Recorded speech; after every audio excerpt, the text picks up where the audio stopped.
Primavera FM presenta Temas Profundos con Marcos Palomo. Noticias internacionales para todo el mundo. Camarada, hoy es el Día de las Madres Dominicanas. Como usted es un dominicano distinguido, mándemele un saludo a todas esas madres, las que están presentes y las que se nos han ido, como la mía. Así no se presenta un camarada. Preséntemelo de nuevo. ¿De dónde es el camarada? Lo que él hace. Camarada, Marcos Palomo, secretario general del Partido de los Trabajadores de España, un distinguidísimo intelectual, un analista político de primera y un miembro distinguido de este programa y además hijo distinguido de la República Dominicana. Dice que su madre hoy cumple 41 años, le dice Xiomara sí, Palma. Mi mamá justamente hoy, Dios la tenga en gloria, cumple 41 años de fallecida. Bueno. Buenos días, camarada. La verdad es que cuando una madre se va es duro. Yo, desde que llegué a República Dominicana y me vinculé ahí, tuve una madre adoptiva maravillosa que por desgracia el año pasado falleció también. Y es verdad que esta mañana pues he tenido buenos recuerdos de ella. Y bueno, pues nada más que hay que llevarla en el corazón porque me ha servido para no sentirme solo ahí en República Dominicana en los primeros momentos, ¿no? Y efectivamente llevo toda la mañana llamando a algunas de mis amigas y colaboradoras que son madres porque es un día muy bonito y es algo maravilloso de tener en cuenta, ¿no? Así que felicidades desde España a todas las madres dominicanas, conocidas, no conocidas y por conocer. Felicidades a todas. Muy bien, en nombre de ellas yo le doy las gracias, camarada. Camarada, yo le envié algo a usted. No os veo a nada, solamente me veo yo. No sé si me estáis viendo a mí o no, pero no tengo conexión con el estudio. Pero tiene el audio. El audio sí, pero el estudio no tengo conexión. He llamado por la cámara, yo me veo, pero no os veo a vosotros. Ahora sí. Ahora sí. Ahora sí. Porque ahora sí. Es que uno no puede tener todo lo que uno quiera. Se entiende lo que se pueda. pero sí, usted estaba viendo, camarada. Sí, que le digo. Se os ve muy guapos a los dos. Gracias. Usted sabe que usted tiene una admiradora por aquí que siempre pregunta por usted. Pero no, que yo le decía que yo le había enviado algo y usted me dijo que ya lo había visto de alguien que estuvo hablando algo por ahí muy no tan una frase. Sí, unas frases que no tienen sentido. Bueno, ahí te aclaro simplemente que el vídeo que me mandaste, los oyentes no lo han visto, son las declaraciones de la intervención que Abascal, el líder de la extrema derecha, propirió contra el presidente de gobierno, Pedro Sánchez, en el último debate de control al gobierno que hubo la semana pasada. Y bueno, son frases que es que no tienen en sí mismo ni siquiera calificación, ¿no? Porque es una falta de respeto absoluta, no ya contra Pedro Sánchez, sino contra las instituciones democráticas españolas, ¿no? Nos tienen acostumbrados hace ya muchísimo tiempo, por lo crecida que está la extrema derecha en España, a creer que la comunicación política está basada en dos conceptos fundamentales para ellos. Uno es el insulto y otro son los bulos, ¿no? Entonces tenemos una temporada muy importante que principalmente el partido Vox de la extrema derecha, partido nazi que tenemos y que nos toca sufrir en España, y también el Partido Popular, pues en vez de hacer política, de hacer propuestas, de hacer desarrollos de cómo tiene que ir el país, pues se limitan en todas sus intervenciones a sacar aspectos de la historia pasada que no tienen nada que ver con ahora, a no hacer ni una sola propuesta y sobre todo a sacar bulos e insultos contra toda la clase política en general, contra la prensa, contra los colectivos LGTBI, con todo aquel que no comulga con las ideas fascistas. Entonces, camarada, ¿cómo están las relaciones entre Argentina y España después de las declaraciones que dio Milei? Pues están rotas. Obviamente el presidente del gobierno, el gobierno, ha tomado una decisión y una postura de fuerza frente a Argentina, ha retirado a su embajadora, a nuestra embajadora, y realmente ha plantado cara un poco a los improperios que el payaso de Milei vete habitualmente contra todo país democrático y tal, ¿no? Milei vino a España, como todos sabéis, ya hace unas semanas, aproximadamente como 2 o 3 semanas, hubo un encuentro fascista aquí en Madrid de la extrema derecha, propiciado por Vox. Hubo un meeting bastante importante en la plaza una plaza de toros de Madrid, en concreto en una plaza en un barrio obrero, encima, en Carabanchel, y ahí se reunió la flor y nata de toda la extrema derecha europea, crecidos todos en sí por el desarrollo que está teniendo las políticas suyas a nivel internacional, y ahí fue donde Milei, en ese mitin crecido ante varios miles de seguidores de la ultraderecha, pues ninguneó y faltó el respeto al presidente del gobierno y por tanto y como consecuencia a la democracia española, ¿no? Okay. Cuando él hizo las declaraciones, en ese instante él estaba en España, ¿o fue después que él llegó a España, después de haber roto las relaciones con Argentina? Bueno, fuera de España ya en Argentina había hecho alguna descalificación suaves y tal, pero aquí en España fue cuando hizo esos improperios y esos ataques, ninguneando a Pedro Sánchez, diciendo que le tenía prácticamente bajo su zapato, que le tenía controlado, dominado, etcétera, etcétera. Se metió haciendo caso oficial a unas supuestas investigaciones que hay contra su mujer aquí en España y faltó el respeto pues al gobierno español y a todos los españoles en sí, ¿no? Pero yo quería hacer un comentario al respecto de esto que es importante conocer, y es un tirón de orejas al gobierno español por lo siguiente. Fijaros que esas declaraciones de Milei que ha hecho contra el gobierno español ha motivado que en apenas 48 horas el gobierno haya retirado a la embajadora de Argentina, ¿no? En cambio, van más de 36.000 muertos y no ha sido capaz todavía de retirar las relaciones diplomáticas con Israel, tal como le pide el pueblo español y como le piden masivamente en todas las manifestaciones todos los defensores de la libertad del pueblo palestino, ¿no? Es decir, que el rasero de medir cuáles son las acciones diplomáticas que debe tomar un país, se ve que no le importa lo mismo unas personas que otras, ¿no? Es una crítica que yo le hago al presidente del gobierno. Okay. Camarada, a propósito de eso, me gustaría que usted nos diga brevemente qué ha ocurrido después de que España, junto a Irlanda, a Noruega y no recuerdo si Suecia, emitieran un documento conjunto solicitando a las Naciones Unidas el reconocimiento de el Estado palestino. Háblenos de eso. Pues mira, el gobierno español... Luego?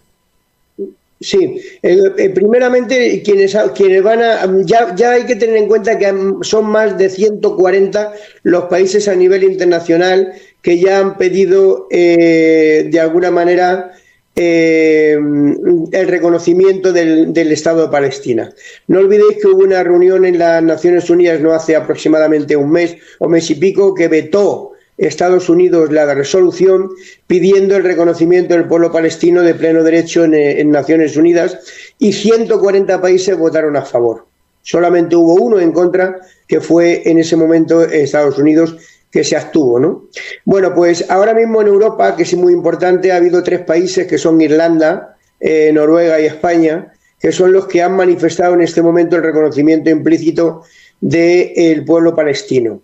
En el caso de España no deja de ser, y pienso que tampoco influye a los otros dos países, algo testimonial, porque sabemos que Israel no va a hacer caso de esa resolución, y prueba de ello es que inmediatamente que el gobierno español aprobó esa resolución que se vota este martes próximo aquí en el Parlamento, porque lo otro fue un anuncio. Lo que sí que ha pasado es que Israel ha bombardeado de nuevo la Franja de Gaza, ha hecho caso omiso y ha dicho que ellos tienen claro cuál es su objetivo final, que es la destrucción del pueblo palestino, ¿no?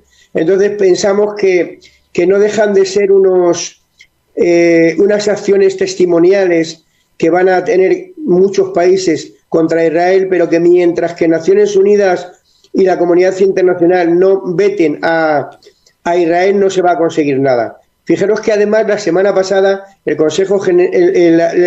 Tribunal de la Corte Internacional, que había pedido la captura y detención por crímenes de guerra también contra algunos miembros de Hamas, lo ha hecho también contra Netanyahu.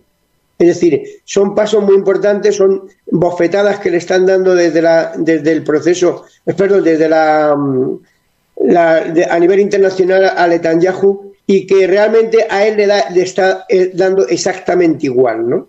Él sigue adelante con su genocidio y no va a parar. Por tanto, bueno, pues el que España haya tomado esa decisión como española, a mí me enorgullece, obviamente, pero el que lo hace por las presiones que están teniendo de sus socios y del pueblo español, con la cantidad de cientos y de manifestaciones que se producen aquí, no creo que haya sido una decisión muy voluntaria y muy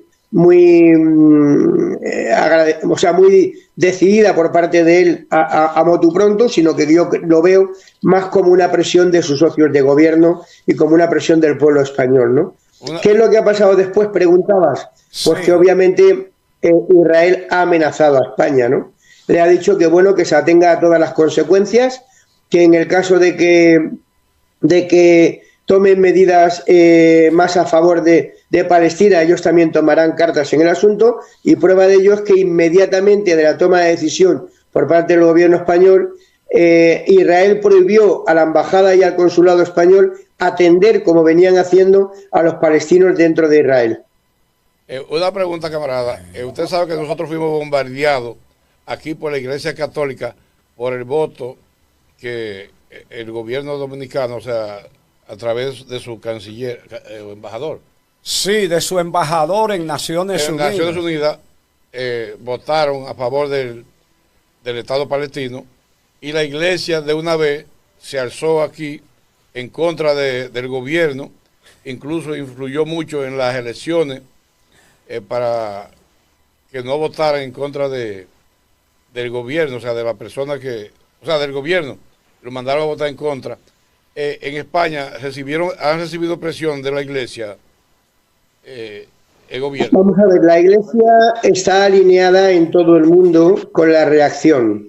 Es decir, una cosa son las creencias religiosas que una persona de base, una persona de la calle tiene por sus creencias en su Dios o en un Dios concreto, y otra cosa son las instituciones eclesiásticas a nivel internacional.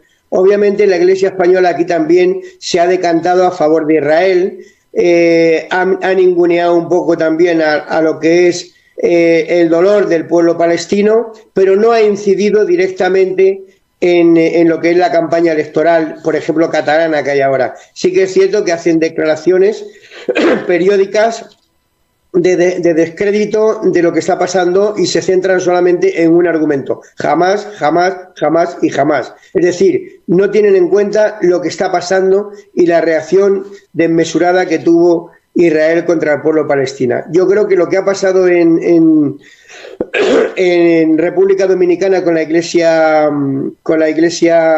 vuestra, la iglesia católica allí, es algo fuera de lo normal, porque no es lógico que se influya y se pida el voto en contra de un gobierno, en contra de un candidato, en contra de unas creencias. Aquí en España suelen alinearse en todas las elecciones con el Partido Popular, como es lógico, ¿no? Pero ¿por qué? Porque la derecha es un brazo ideológico que tiene, la Iglesia es un brazo ideológico que tienen las derechas en todo el mundo. Bueno, otra pregunta, Marco. Con relación a la decisión de la Corte Penal Internacional que solicita la captura y sometimiento de Benjamín Netanyahu por, según ellos alegan, por genocidio en la Franja de Gaza.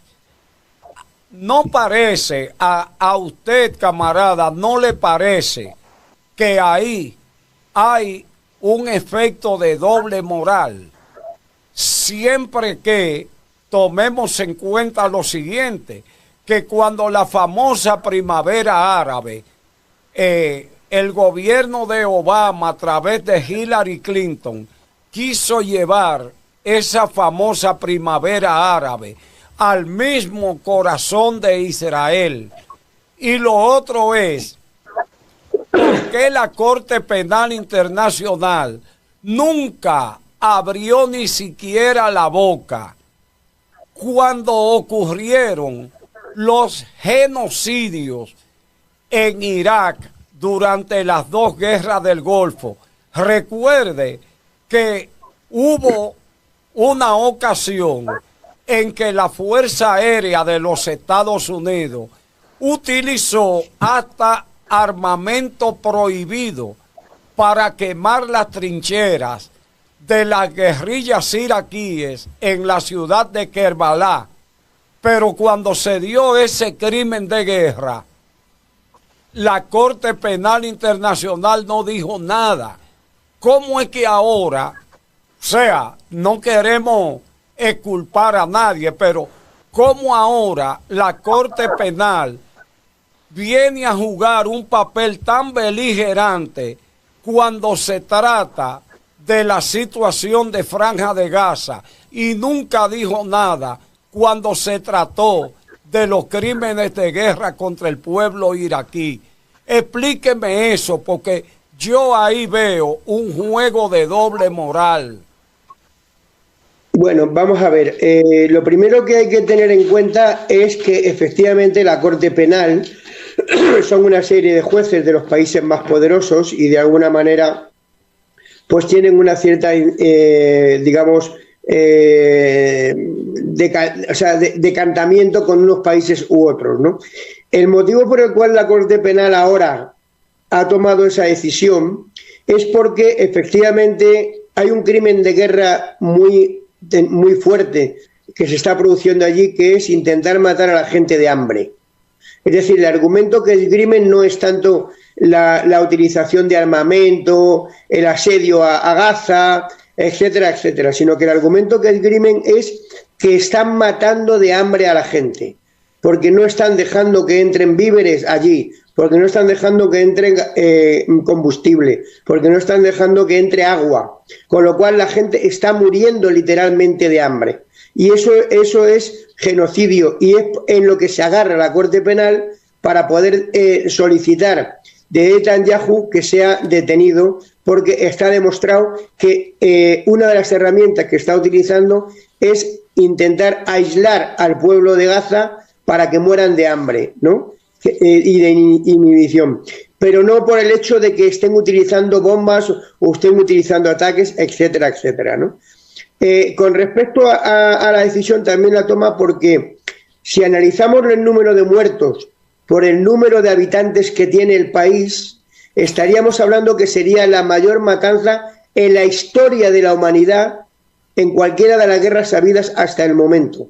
Pensar que Palestina es muy pequeña, que tiene apenas 6, 8 o 10 millones de habitantes, no tiene más, y estamos hablando de que estaríamos, si lo extrapolásemos, por ejemplo, a España, significarían que llevarían ya asesinados en España más de 6 millones de personas, ¿no? Es decir, la matanza es tan grande, es tan desorbitada por el tamaño del país, que no le ha quedado más remedio a la Corte Internacional, que está teniendo presiones también de Naciones Unidas debido a la votación que hubo de los 140 países que apoyaban a Palestina como reconocimiento, y lo que ha hecho ha sido lavarse la cara. Pero tienes tu razón de que en el pasado tenía que haber hecho lo mismo en muchos lugares. Es más, en la actualidad tendría que hacerlo también en el Sahel, en el África, que es la franja que va de un lado a otro, porque no sé si sabéis o conocéis que ya van más de 30.000 muertos en apenas 3 meses en lo que es en el Sahel, y es algo que la comunidad internacional está callando, ¿vale? Sí. Entonces la Corte Internacional tenía que hacer también ahí un acto de presencia, igual que Naciones Unidas, y están callados, como se dice aquí en España, como perros, ¿no? Sí, ahí es donde yo veo ese juego de doble moral, camarada. Usted recuerda que también ellos emitieron una orden de captura contra Vladimir Putin. Venga acá. Pero fue que se volvieron locos esos amigos de la Corte Internacional. Ok, vamos ahí, vamos a volar de ahí de este lazo a otro caso que está bien caliente y que todavía no se ha podido llegar a un acuerdo porque hay muchas acusaciones, que es la muerte de Fahim Raisi. Y quiero saber qué es lo que se está cociendo por allá, porque hay muchas informaciones, por donde quiera hay muchas acusaciones, y quiero saber cuál es su opinión y qué usted cree que pudo haber causado ese accidente donde los iraníes estaban acusando a Estados Unidos por el bloqueo que le tenían y que ellos no podían comprar piezas para reparar su helicóptero, y que ya por la antigüedad de esos helicópteros podía haber causado el fallo que le causó la muerte de Efraín. Bueno, eso son ganas de autojustificarse la historia, ¿no?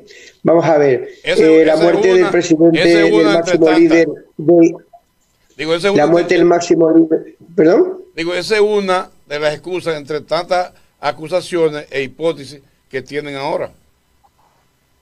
Bueno, sí, ya lo he oído, pero aquí no se le da mucho crédito a eso y explico por qué. La muerte del máximo líder ahora mismo supone que tiene que haber un relevo bastante importante. Pensar que el que ha muerto iba a ser el sucesor del mayor ayatolá que hay allí, porque ya es mayor. Entonces, ahora mismo tienen que buscar una nueva alternativa de quién va a sustituirle, ¿no? Pero el accidente ha sido un accidente fortuito de un fallo mecánico del helicóptero, unido parece ser a un fallo humano también del piloto que no supo responder a ese fallo mecánico. Pero la argumentación de que no tenían piezas para arreglar el helicóptero, eso es una tontería, porque uno de los países que realmente está abasteciendo de material para arreglar todo tipo de naves militares es Rusia. Ellos tienen suficiente material como para poder hacerlo. Que son aviones viejos, bueno, también el gobierno español tiene aviones viejos. Yo desde luego no le doy crédito a que vayan a intentar buscar que haya detrás de ese accidente una mano negra de los Estados Unidos. Ahora, viene muy bien para calentar a la población, para calentar al pueblo iraní y para seguir manifestando su odio a Estados Unidos, ¿no? Que yo, por otro lado, lo veo bien. Es decir, yo el único aspecto positivo que le veo a Irán con respecto a la comunidad internacional es su postura antiimperialista americana que tiene en este momento, ¿no? Y su apoyo al pueblo de Palestina. Pero poco más. Yo no le doy mucha importancia a esas declaraciones. No creo que haya detrás nada más. Perfecto. Me puedo equivocar, pero no creo que haya más. Perfecto, Marcos. Lo que yo entiendo es, y eso lo dijimos hace varias semanas por acá, de que el presidente iraní debía ocuparse básicamente de sus problemas internos y bajar un poco la guardia en su confrontación contra Israel, porque decíamos que él tenía problemas muy serios a lo interno de Irán. ¿Y a qué me refería yo? Me refería al hecho de que, como se sabe, ya el ayatollah Khomeini de Irán es una persona enferma, está afectado hace varios años por un cáncer terminal Y ya en Irán se está buscando hace algún tiempo un sustituto para el ayatolá, y ese sustituto debía ser Rashid. Exactamente. Eso lo tenía él rodeado de enemigos invisibles, desconocidos, y nosotros teníamos esa información. Entonces la pregunta era, ¿por qué esta persona, en vez de ocuparse de garantizar su seguridad interna ante la amenaza que suponía estar rodeado de enemigos silenciosos, por qué esa virulencia en contra de Israel?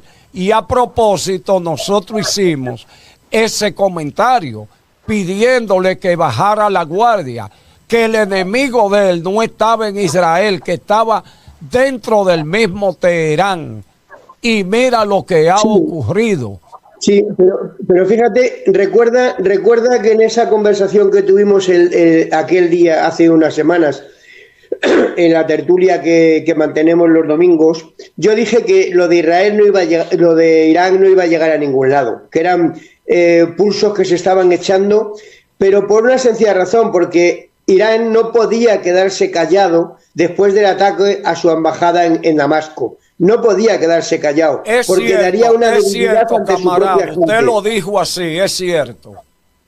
Pero por otro lado también hay un condicionante importante, y es que Irán tiene una fracción islámica distinta a la de Israel. Y los enfrentamientos que tienen precisamente es por la hegemonía de las corrientes ideológicas religiosas que tiene la propia religión que ellos profesan, ¿no? Son enemigos religiosos desde hace muchísimos años, ¿no? Entonces, claro, siempre que pueden se tiran a morder, y cuando Israel atacó Damasco, a Irán no le quedó otro remedio que responder. Pero bueno, respondió de forma suave, porque si os habéis dado cuenta, yo ya lo dije, esto no va a ir a ningún lado. Esto se queda callado en tres ladridos que se van a dar el uno al otro. Y no me he equivocado. Eso fue cierto, camarada. Usted lo dijo textualmente así. Eso lo recordamos muy bien. Y el público... Oye, me gustaría que hablásemos, no sé si ya lo habéis hecho, del análisis que hayáis podido desarrollar sobre las elecciones en vuestro país. Aquí en España estamos muy interesados en ese tema. Hay comentarios, de hecho en nuestro propio periódico, el próximo, que sale en unos días, hablamos precisamente de las elecciones de República Dominicana, y hablamos del 1 de mayo dominicano, etcétera, etcétera. Hablamos de Haití. Este número nuevo habla un poco de la isla, ¿no? Entonces sí me gustaría más o menos que vosotros nos pudieseis decir, porque este programa lo ven también aquí mucha gente en España, qué es lo que ha pasado en República Dominicana con las elecciones, y yo daros mi opinión también de lo que vemos desde este lado. Sí, por favor, te explico, Marco. Hago una panorámica, un resumen. Bien, lo que ocurre con las elecciones de República Dominicana recién concluidas, o sea, ocurridas el pasado domingo, es lo siguiente. En primer lugar, estas elecciones estuvieron caracterizadas por un nivel de abstención jamás registrado en la historia moderna de la República Dominicana. La abstención ronda el 46% de los votantes. Eso no se había visto nunca, al menos en la historia moderna. Entonces, en primer lugar, hay que decir que si nos vamos ya a los resultados propiamente dichos, aquí hay dos grandes ganadores en estas elecciones. Primer ganador, obviamente, que el Partido Revolucionario Moderno y Luis Abinader, que repite por 4 años más como presidente y se alza con una matrícula de 146 diputados, de 190 diputados, él se alza con 146.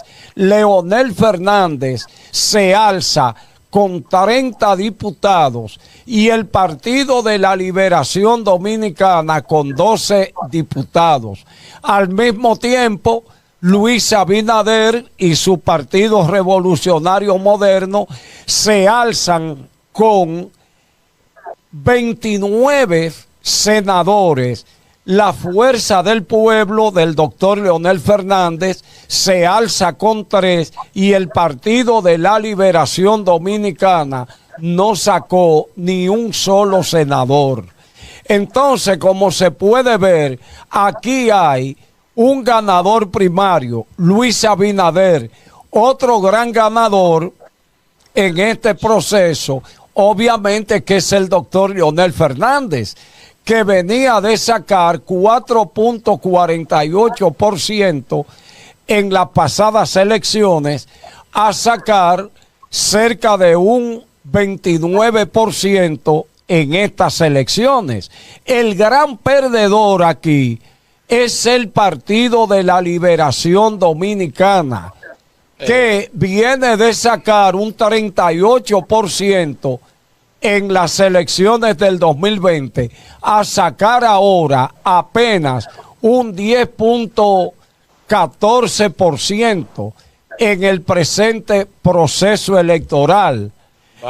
Es decir, que estamos siendo testigos del desmembramiento de un partido que hace apenas 8 años parecía omnipotente, el PLD.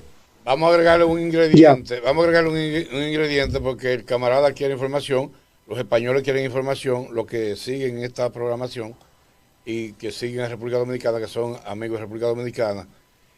Según la información, la alianza, los partidos emergentes que fueron unidos al PRM, sacaron un 10% algo, que si no hubiera sido por ello, el gobierno, o sea, Luis Abinader no se ve en primera vuelta, porque sumando, el Luis Abinader se fue con un 57 algo por ciento, menos un 10, hubiera sido un 48. Sí, a ese hecho iba a referirme, al hecho de que el Partido Revolucionario Moderno, per se como partido, sacó el 48.12%, es decir, que la victoria de Luis Abinader no es la victoria del Partido Revolucionario Moderno en primera vuelta, única y exclusivamente, sino que tuvo que apoyarse en una alianza de más o menos unos 22 partidos pequeños más que le dieron su respaldo al PRM para garantizar la victoria en la primera vuelta. Esos partidos emergentes en total sacaron poco más de un 10%, con lo cual se pudo garantizar la victoria de Abinader en la primera vuelta. Y bueno, hay partidos aquí que constituyen algo parecido a un fenómeno político, como por ejemplo el Partido Justicia Social, que sacó entre otras cosas un diputado nacional. Bueno, pero ya de eso hablaremos luego. Hubieron otros partidos emergentes. Social es una decisión del PLD, ¿verdad? Es una decisión del PLD. Fue la corriente que dentro del PLD encabezaba mi amigo Julio César Valentín, ex senador de Santiago. Sí, se veía venir, se venía a venir que cuando postularon a Abel Martínez como su próximo candidato, había una rencilla entre ellos dos, entre Valentín y Julio. Y César. Y Abel Martínez. Y por eso el partido tenía 9 meses de haberse fundado. O sea que fue algo reciente. Y con todo y eso sacó en las municipales 30 y pico de autoridades. Sí, entre alcaldes y directores de juntas municipales. Y regidores, entonces. Y regidores, sí. Fue el partido que aportó más, el partido aliado que aportó más votos a la candidatura del presidente Luis Abinader. Yo quería hacer un comentario al respecto de las elecciones, porque las estuve analizando y efectivamente esos datos que has puesto encima de la mesa ya los conocía y demás. Pero hay una cosa que en España nos llama mucha la atención en República Dominicana, y es que es el único país donde hasta los partidos de derecha tienen nombres revolucionarios, porque todos nacen de la misma madre, ¿no? Con lo cual, la izquierda realmente en República Dominicana no existe. Es decir, existen pequeños partidos. Déjame hacer una pequeños pregunta. partidos. Déjame hacer una pregunta. ¿Perdón? ¿A qué usted le llama revolucionario? No, me refiero a que todos los partidos de derechas tienen nombre, por ejemplo, Partido Revolucionario Moderno, Partido Revolucionario Democrático, Partido Revolucionario de no sé qué. Es decir, todos tienen como nombres muy remombantes relativos con la revolución que se hizo en su día, sí, pero al fin y al cabo defienden una ideología claramente de derecha, conservadora, sí. Pero aquí usted no va a encontrar, por ejemplo, cuando usted habla así tajantemente y dice Partido Socialista o Partido Comunista, dése cuenta que están bien rezagados, que eso lo hacen a lo mejor por conveniencia. Claro. Lo hacen por conveniencia. Claro, eso es lo que quería comentar ahora, que efectivamente aquí en España lo que nos llama mucho la atención, que todo el arco parlamentario que tenéis ahí es un arco parlamentario de derecha. Es decir, no tenéis en el Parlamento ninguna formación política con una connotación realmente marxista, socialista, de izquierda, revolucionaria. Y realmente lo que se hace en el Parlamento es que, si nos apuramos, da igual votar a uno que a otro, porque las diferencias esenciales que hay entre un país, entre un partido y otro, van dirigidos, pienso yo, fundamentalmente a aspectos locales o aspectos sociales, pero nunca a aspectos económicos, aspectos de desarrollo en otras áreas, ¿no? Por ejemplo, yo veo ahí que la inmensa mayoría, por no decir todos los partidos que hay ahí, pues son de índole cristiana. Es decir, en España eso no sucede, en Europa no sucede. Y lo que está pasando en República Dominicana es que yo creo que la gente no ha ido a votar o no está yendo a votar porque realmente les da igual votar a unos que a otros. Yo hablo con muchos dominicanos y dicen, si es que da lo mismo, o sea, ¿por qué? Porque es como cuando aquí hace 8 o 12 años se decía, no se puede, cuando no había el gobierno de coalición que hay ahora, ¿no? Da igual votar al PSOE que al PP. ¿Por qué? Porque los dos defienden el libre mercado, defienden la misma situación económica, defienden un programa de los trabajadores muy parecido, y la única diferencia que había era el paternalismo social que el Partido Socialista le daba a la sociedad. En cambio, cuando llega una coalición y tiene que pactar con partidos nacionalistas de izquierda y tiene que pactar con el Partido Comunista, con Izquierda Unida, con Podemos, con partidos que son realmente populares de izquierda, es cuando se ha producido una mayor transformación social en este país, cuando se han aprobado determinadas leyes que bajo ningún concepto se iban a aprobar antes, ¿no? Entonces, yo lo que veo en República Dominicana es que sí que estáis en esa fase en la que creo que os hace falta una alternativa política distinta a lo que tenéis ahora mismo en el panorama electoral. Déjeme explicarle algo, camarada. Por ejemplo, cuando el Partido Revolucionario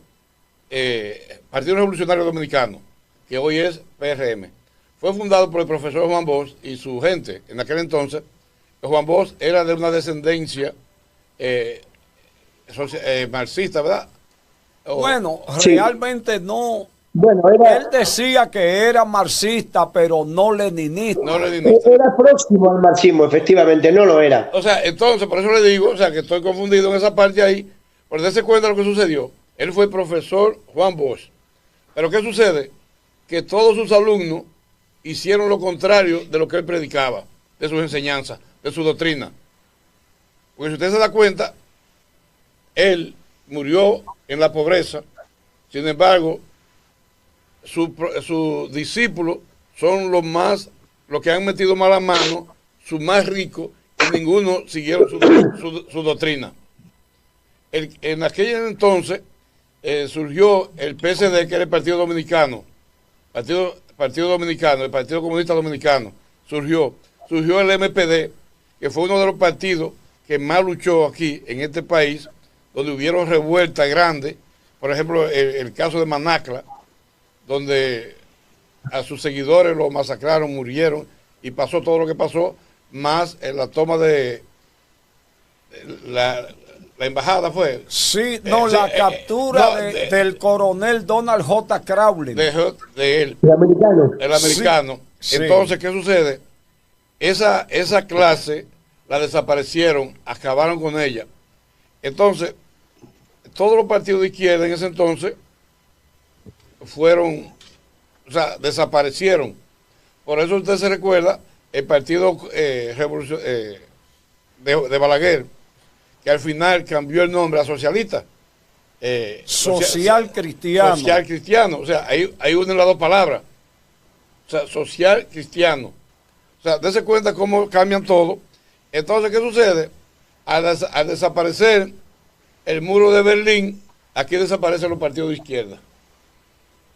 Esa es la pura realidad. Sí, entonces, Marcos, yo no he analizado el tema de la abstención, pero en pocas palabras te digo, ¿por qué en República Dominicana prácticamente la mitad de la población no va a las urnas? La respuesta es sencilla. El problema es que aquí los partidos de derecha no tienen una propuesta que motive al votante dominicano a ir a las urnas. Y no existe esa propuesta definitivamente, porque ya los partidos de izquierda prácticamente desaparecieron. Es decir, yo diría, puede ser que existan huellas de ellos, pero sin ni siquiera capacidad para hacerle una propuesta seria al pueblo dominicano es decir, propuestas para transformar esta sociedad y poner el Estado al servicio de la población. O sea, que aquí no hay esa propuesta, por tanto el pueblo no tiene un motivo para ir a las urnas a votar. Dese cuenta aquí la Internacional Socialista, que fue un movimiento enorme a nivel mundial, y hoy, ¿quién la representa en nuestro país? ¿Un comerciante de la política? Es decir, aquí ni siquiera la socialdemocracia como corriente ideológica tiene vigencia en nuestro país. Ni siquiera la socialdemocracia, que todos sabemos es una tendencia, una corriente ideológica de derecha moderada. Ni siquiera eso en este país existe per se. ¿Te das cuenta? Sí. Es decir, sí, eso lo he visto yo, pero fíjate tú que una de las cosas que me ha chocado mucho a mí cuando yo estoy en República Dominicana y hablo con la gente de la calle, es que la gente de la calle tiene mucho cabreo. Es decir, la gente de la calle es pobre. La gente de la calle tiene una connotación más revolucionaria que en otros sitios. Por ejemplo, en República Dominicana, tú en un barrio, en un pueblo, en La Victoria, donde yo vivía, tú hablabas con la gente y hablabas de comunismo y de socialismo y la gente lo entendía. Cosa que no pasa, por ejemplo, en Europa, que ya nadie quiere hablar de esas terminologías porque hay otras cuestiones. Entonces, ¿qué es lo que yo pienso que está pasando en República Dominicana? La abstención que a ti te sorprende es la abstención normal que tenemos aquí en España. En las elecciones catalanas del otro día han habido un 43% de abstención. Pero es que en cada elecciones españolas estamos hablando entre el 38 y el 40 y tantos %, porque hay una parte de la población que cuando no ve alternativas para poder votar otra cosa diferente a lo que hay, decide quedarse en casa, ¿no? Entonces yo creo que en República Dominicana está pasando eso también porque no hay alternativa real del pueblo. Es decir, yo creo que necesitáis que los pequeños partidos, porque hay muchos pequeños partidos que tenéis ahí repartidos por muchos lados, se dejen de mirar el ombligo, se sienten en una mesa, empiecen a trabajar en un programa común propio y a partir de ahí desarrollar una alternativa marxista o socialista a la sociedad dominicana, que no lo hay. Pero fíjate qué curioso que a mí me ha llamado la atención que al partido este que acaba de salir, Justicia Social, de Ciriaco ese, lo han apoyado hasta partidos comunistas.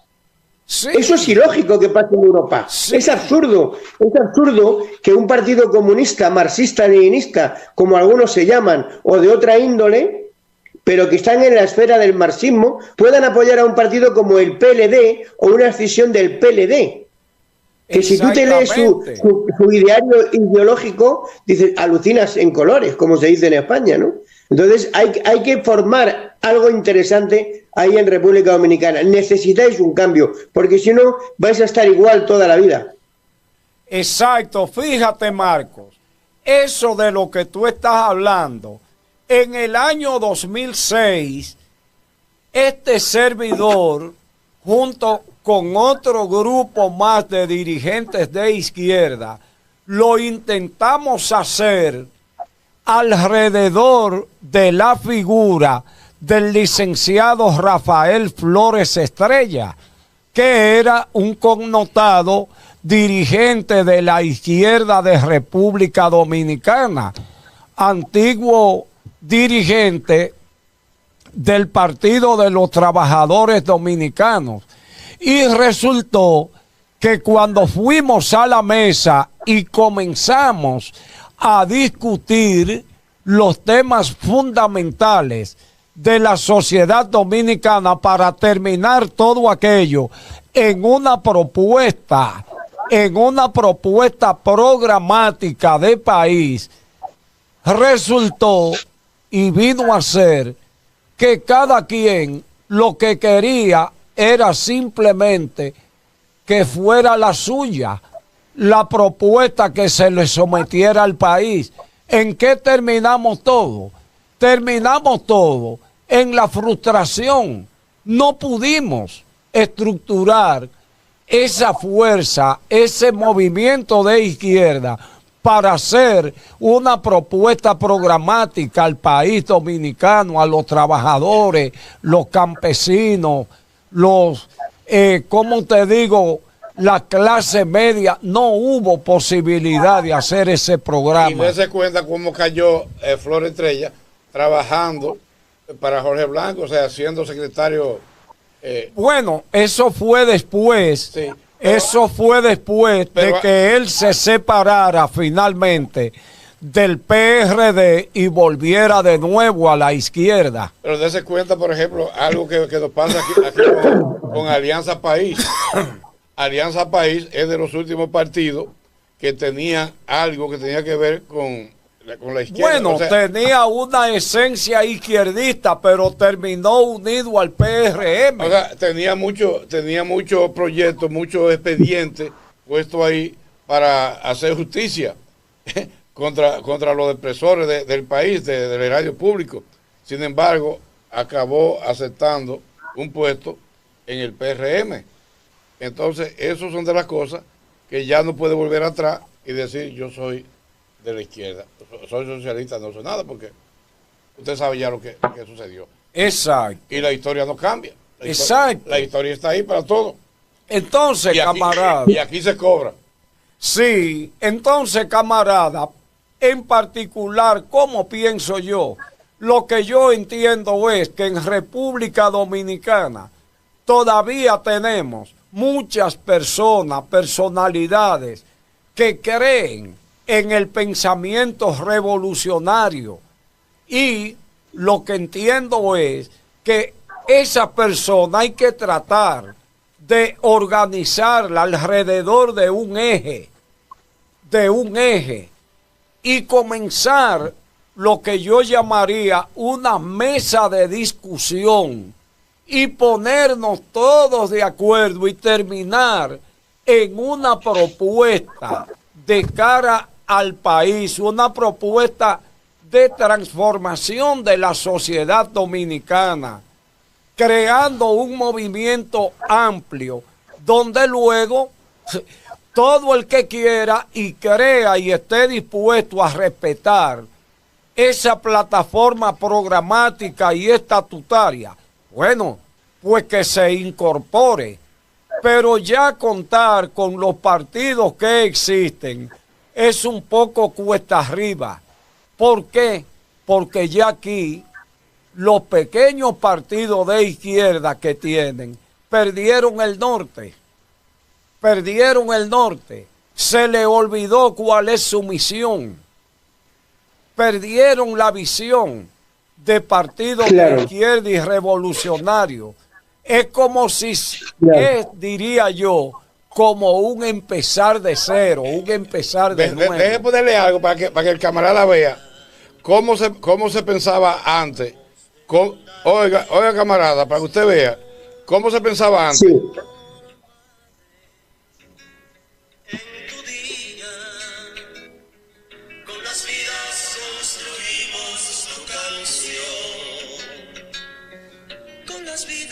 Construimos tu canción.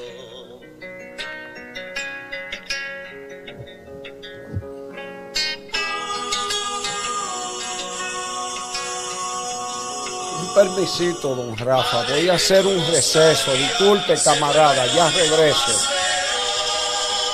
Madre, necesitamos de tu arroz. Madre, ya no estés triste. La primavera volverá, madre, con la palabra libertad. Madre, los que no estemos para cantarte esta canción. Madre, recuerda que fue por tu amor. Madre, en tu día, madre patria y madre revolución.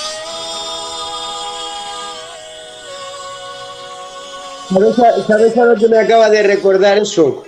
A las jornadas aquellas históricas me acaba de recordar a las jornadas aquellas históricas que estuvisteis de los días de la música tan maravillosa en la época de la dictadura. Los 7 días con el pueblo.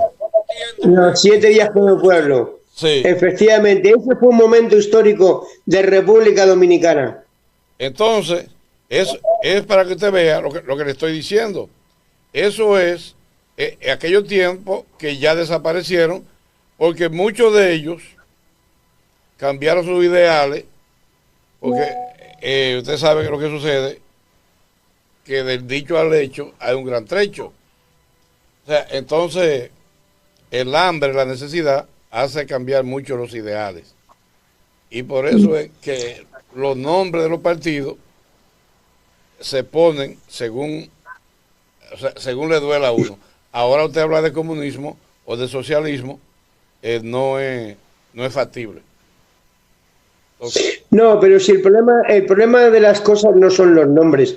Los nombres siempre es lo de menos. Los nombres no deja de ser un calificativo que se le da en un momento determinado a algo, ¿no? Lo importante es lo que se defiende con ese nombre y lo que se defiende detrás.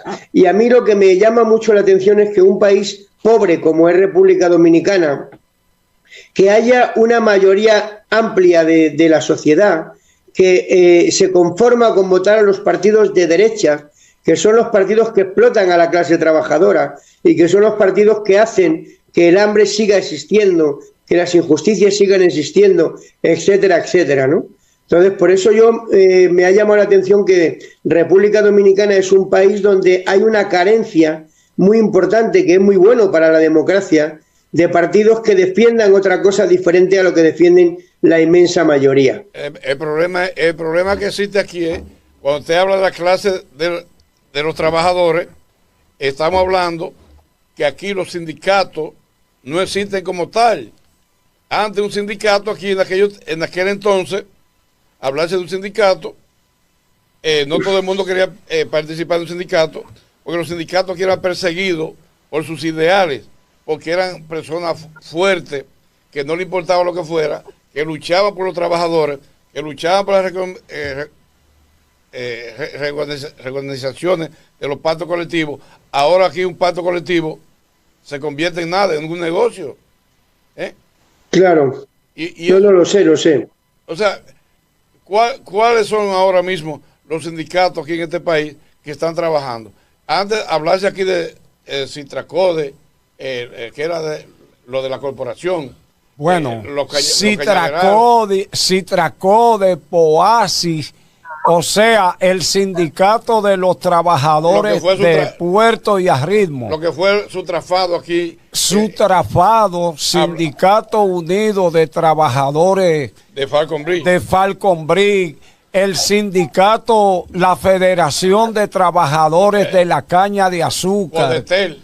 El sindicato de trabajadores de la compañía telefónica, que en aquel entonces era del Estado, luego pasó a ser privada, pero aún así había un sindicato poderosísimo. Aquí teníamos... Callacó allá, lo de la CAR, ¿cómo se llamaba eso? En el digo en el sur, allá profundo. Sí, los trabajadores de la Salina, sí, de Barahona, de las Salinas, y bueno, teníamos también los trabajadores, el sindicato de trabajadores de la industria de la aguja, que era muy poderoso. Teníamos también el sindicato, la federación más bien, o Confederación de Trabajadores de la Industria Alimenticia.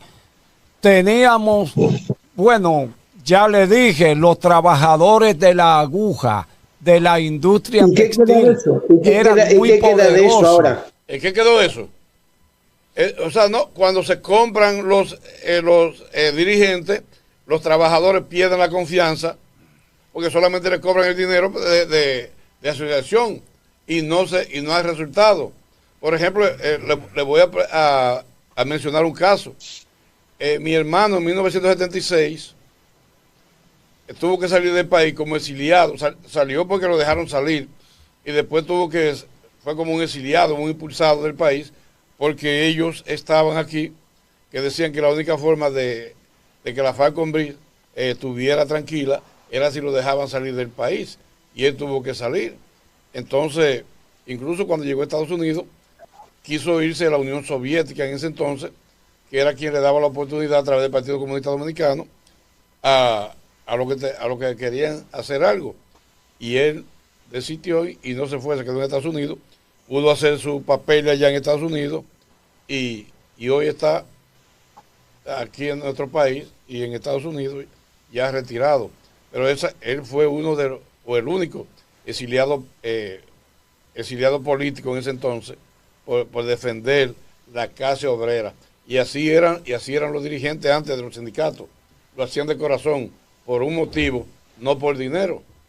Entonces, por ahí... Por ideología. Por ideología. Y por eso hoy nadie cree. Por ejemplo, hay algunos sindicalistas, dirigentes sindicales que son por año. Eterno. Bueno. Y están ahí y ni son de derecha ni de izquierda, sino que son comerciantes. Eso es lo único que hacen. Bueno, por ejemplo, Marco, aquí la Confederación Nacional de Trabajadores del Transporte era una institución tan poderosa que cuando esa confederación decía, aquí el transporte, el país se va a paralizar, oye, lo paralizaba. Ahí estaba Unachocín, Aducabitu, ahí habían decenas de federaciones. De ahí salió Juan Ubier y salió Antonio Marte. Pero resulta que luego esos dirigentes sindicales como Pérez Figuereo, como Cambita, como Antonio Ubier, Marte, que tienen estaciones de gasolina. oye bien, mutaron de dirigentes sindicales a poderosísimos empresarios. Mira aquí lo que dice, Claro. oiga lo que dice un oyente. Fausto Guzmán dice: los sindicatos y los partidos políticos han perdido la credibilidad porque todos buscan su propio interés. Okay. Claro. Los grandes empresarios en el transporte, ya no hay sindicatos, hay empresas del transporte y ellos se encargan de explotar a los choferes, y un chofer no tiene derecho ni a una franja para ejercer el trabajo.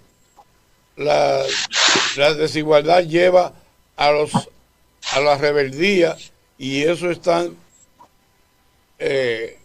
cometiendo grandes ingentes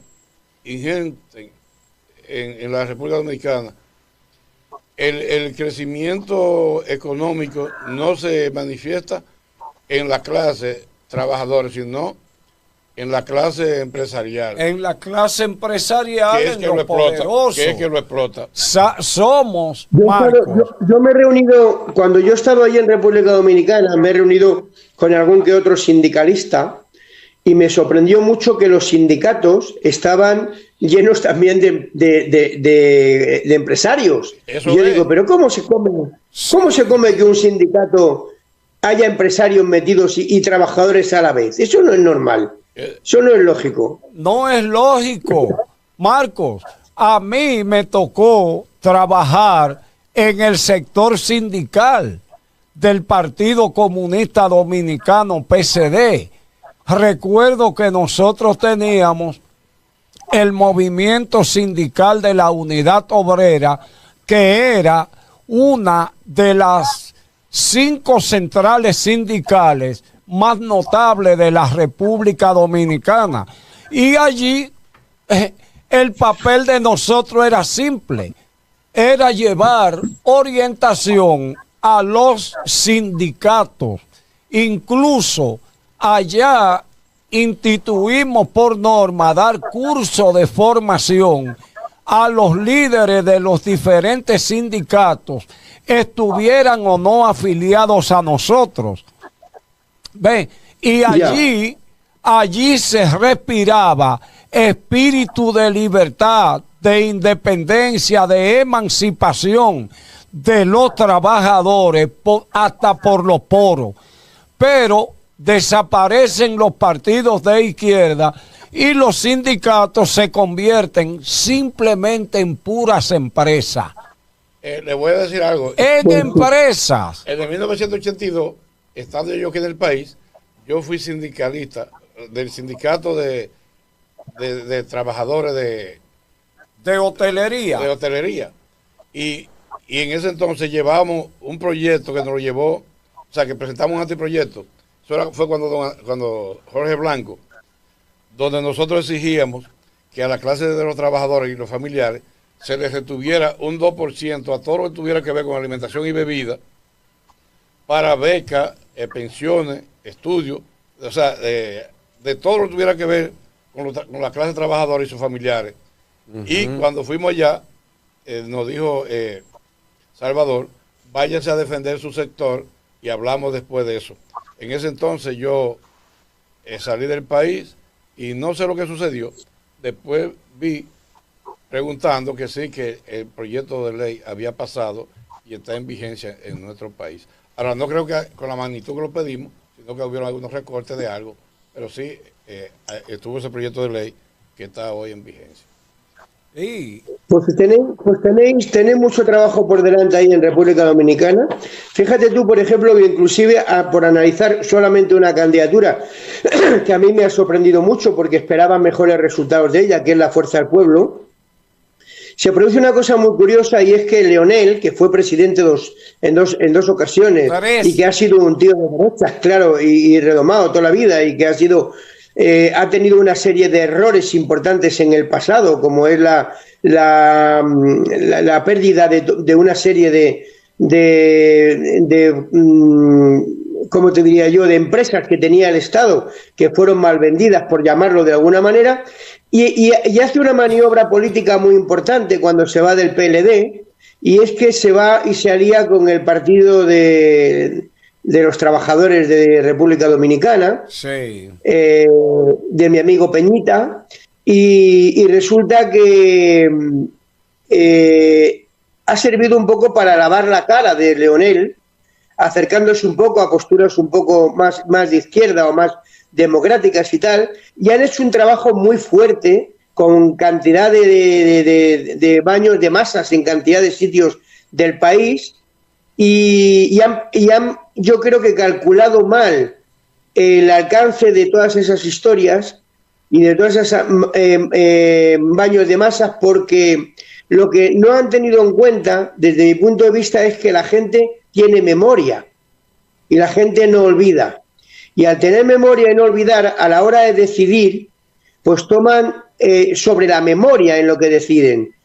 Entonces, yo pienso que la fuerza del pueblo, y es una opinión personal y no me quiero inmiscuir obviamente en ninguna organización política, mientras que no coja el Partido de los Trabajadores de República Dominicana las riendas de la fuerza del pueblo y las siga teniendo el PLD, porque realmente quien dirige la fuerza del pueblo son antiguos dirigentes del PLD. Exactamente. No van a conseguir desarrollar una política social como la que en teoría quieren vender y quieren desarrollar. Ok, camarada. Yo pienso que ha habido una gran oportunidad perdida en este momento por esa cuestión. Y antes de despedirnos, camarada, usted recordará que aquí en este programa, este humilde servidor dijo que en este proceso electoral la oposición perdió una gran oportunidad, que fue hacerle una propuesta coherente al pueblo dominicano para llevarlo a las urnas y derrotar el oficialismo, pero no lo hicieron. Es decir, Claro. PLD, PRD, Fuerza del Pueblo, se quedaron nadando como la nata Que ni ellos en la superficie, que ni ellos mismos entre sí pudieron ponerse de acuerdo. Entonces, ¿qué pasó con la Fuerza del Pueblo y toda la oposición? Es que no tiene propuesta para hacerle a este pueblo una propuesta para transformar esta sociedad, que es de todas las sociedades latinoamericanas, la más desigual de todas es la sociedad dominicana. Fíjate, Marco, aquí el 42% de las riquezas está en manos de un 1% de los más ricos. Entonces, ¿cómo va a ser que usted va a tener un partido? Va a querer llegar al poder, dice con un discurso renovador, revolucionario, y no le va a plantear una alternativa a ese estado de desigualdad. Entonces usted no tiene futuro. Eso es lo que no tiene la Fuerza del Pueblo, ni el PLD, ni ningún partido de oposición en este país. Dejemos algo para la semana que viene, que hoy es Día de la Madre y tenemos que ir a celebrar con ella. Pero antes le voy a decir que yo tengo un hermano, apellido Mirciade, Palmer, que se llama Ángel Palmer, que le está diciendo que gracias por su aporte a este programa. Eso es Ángel Palmer. Y se lo está diciendo a Marco, al camarada Palomo. Camarada, ese es mi hermano de padre y madre, uno de Ángel hermanos. Francisco Palmer, desde Lawrence, Muy bien. Massachusetts. Él le da las gracias por sus grandes aportes. Despídase Bueno, yo y estoy muy démosle contento saludos. ya sabéis que estoy muy feliz y contento de colaborar con vosotros los domingos, siempre que puedo. Aunque hoy llevo una temporada, llevo 10 días enfermo porque cogí el COVID y estoy metido en casa sin poder salir, con COVID de nuevo. Ay, ay, ay, Y- ay. Bueno, pues, Pero bueno, ya muy recuperado, ya muy recuperado. Pero usted Así no que puso nada, pasarlo muy bien, disfrutar de vuestras madres, ya que yo no puedo, que no tengo por desgracia ninguna ya, y un cariño muy fuerte a todas las mamás de República Dominicana, sobre todo a esas mamás jovencitas que tienen niños y niñas que tienen que sacar adelante. Ánimo, fuerza y mucha salud. Gracias, camarada. Nosotros también nos despedimos de aquí, vamos a celebrar. Pero esta noche, camarada, yo estoy aquí de 8 a 10 de la noche otra vez.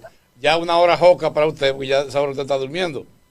Pero de todas maneras, está invitado. Así que feliz este día para todos. Gracias. Felicidades, un abrazo a todos. Chao, chao. Un abrazo, camarada, y gracias a todos por acompañarnos. No te pierdas este y cada domingo el programa Temas Profundos con Milcíades Palmer y Ramón Mendoza en horario de 10 de la mañana a 12 del mediodía por Cordillera FM, la que te complace. No te pierdas este y cada domingo el programa Temas Profundos con Milcíades